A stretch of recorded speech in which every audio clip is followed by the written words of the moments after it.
Good morning, everyone. I welcome to all of you. You are watching Education Arena. लेकिन video देखने से पहले नीचे दिए गए सब्सक्राइब बटन को ज़रूर प्रेस करें।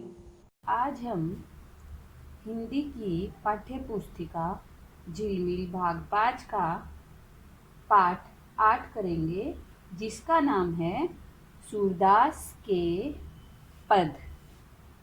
यह एक कविता है जिसमें भगवान श्री कृष्ण के बारे में बताया गया है। आपको ध्यान से सुनना है। सूरदास के पद।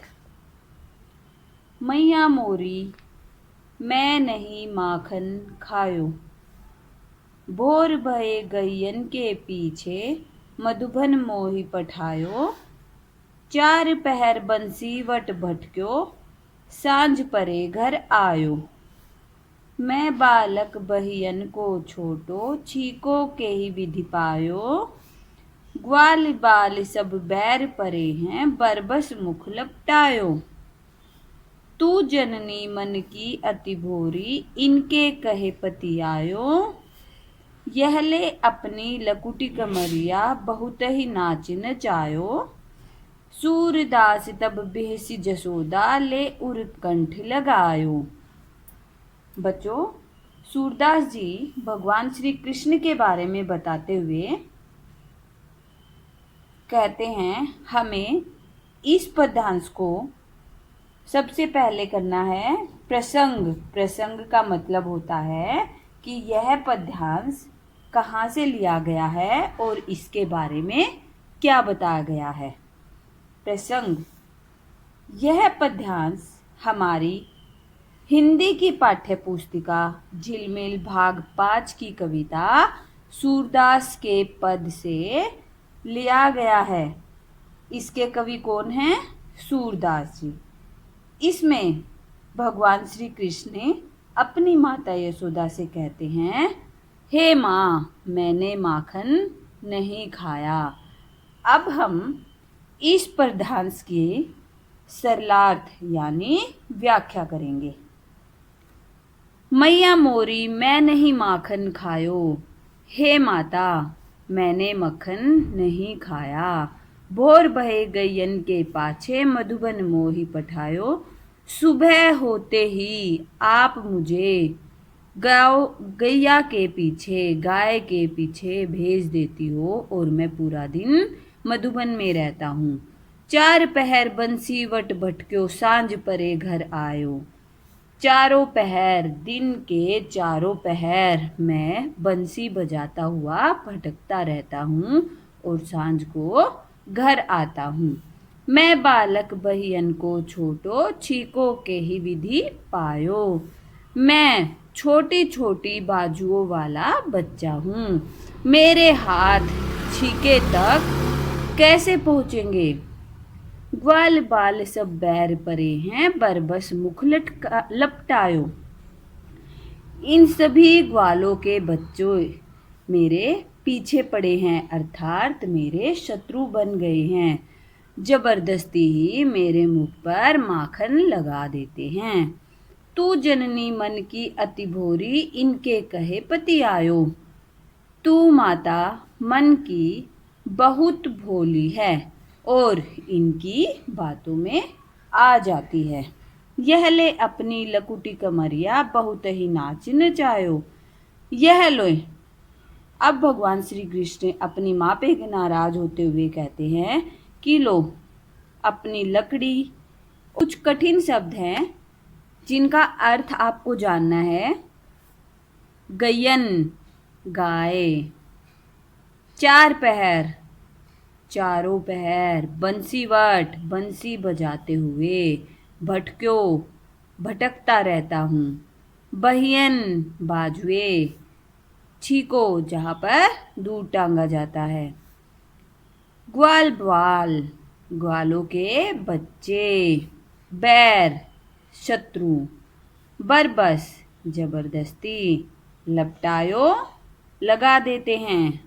तू जननी तू माता, अति भोरी बहुत भोली, लकुटी लकड़ी की, कमरिया कंबल। बिहसी, हंसते हुए। कंठ, गले। मैया कभी बढ़ेगी चोटी, कितनी बार मोही दूध पियत भई, यह अजहू है छोटी। तू जो कहती बल्कि बेनी, जो हवे है लांबी मोटी। काढ़त गुहत नहावत ओछत, नागिन सी भुई लोटी। काचो दूध पियावत पची पची, देती न माखन रोटी। सूरज चिरजीवो दोऊ भैया, हरी हलधर की जोटी। सबसे पहले हम क्या लिखेंगे? प्रसंग। यह पद्यांश हमारी हिंदी की पाठ्य पुस्तिका झिलमिल भाग 5 की कविता सूरदास के पद से लिया गया है। इस कविता के कवि कौन हैं? सूरदास जी। इसमें भगवान श्री कृष्ण अपनी माँ यशोदा से पूछते हैं कि माँ मेरी चोटी कब बढ़ेगी।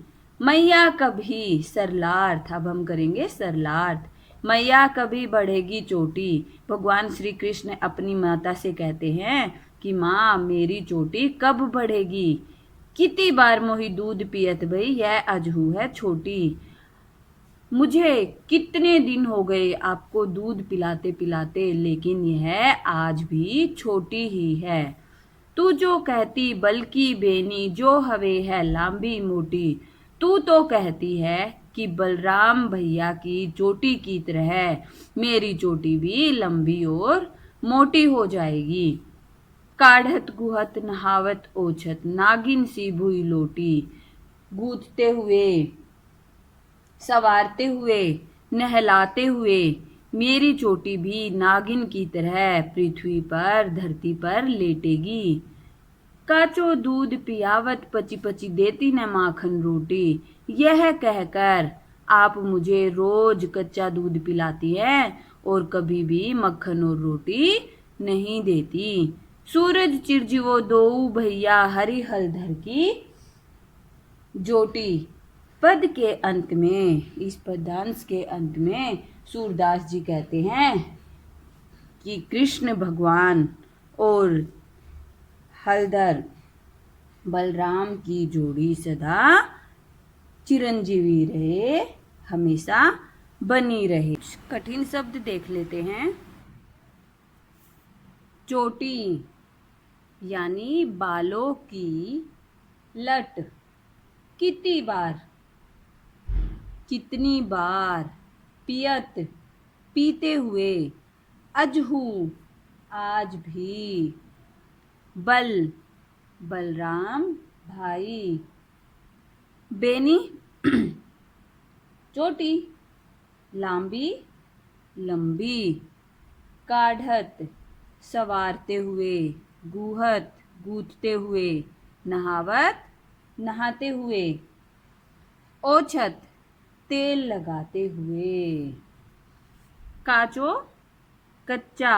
पियावत, पिलाती हो। चिरजीवो, चिरंजीवी। दो, दोनों। हरि, भगवान श्री कृष्ण। हलधर, भगवान बलराम। तो बच्चों, इस पद्यांश के ये कठिन शब्द थे। अब हमने दोनों पद्यांश कर लिए हैं, इनकी व्याख्या अच्छे से कर ली है। अब आपको ये कॉपी में नोट करने हैं। धन्यवाद। अगली वीडियो में हम इस पाठ का अभ्यास करेंगे।